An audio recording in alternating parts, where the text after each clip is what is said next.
هلمند کې د امریکایي ځواکونو بمبار درنه مرګ ژوبله اړولې. د هلمند ولایت په نادعلي ولسوالۍ کې د امریکایي ځواکونو هوایي برید د طالب جنګیالیو په ګډون ولسي وګړو ته درنه مرګ ژوبله اړولې.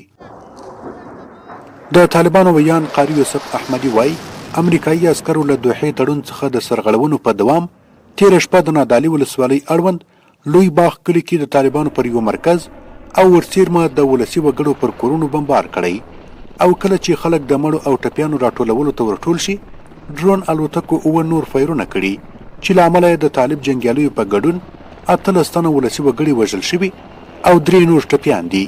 نوموړي وړاندې زیاته کړې چې د برید له امله 4 کورونه ویجاړ شوي او یو اراده موټر او 4 موټر سایکلونه له منځه تللي.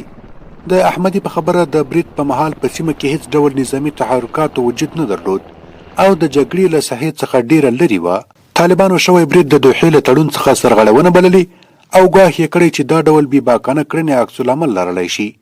اسلامي امارت دغه وحشیانه برید چې د دوحې له تړون څخه ښکاره سرغړونه ده په کلکه غندي.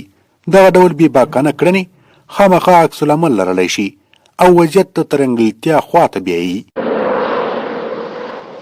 امریکایي ځواکونو که څه هم تر دې دمه د خپلو کړو بریدونو په اړه وضاحت نه دی ورکړی، خو تر دې وړاندې هم ورته بریدونه شوي چې د طالبانو له لوري په کلکه غندل شوي او له دوحې تړون څخه د سرغړونې نښې بلل شوي دي.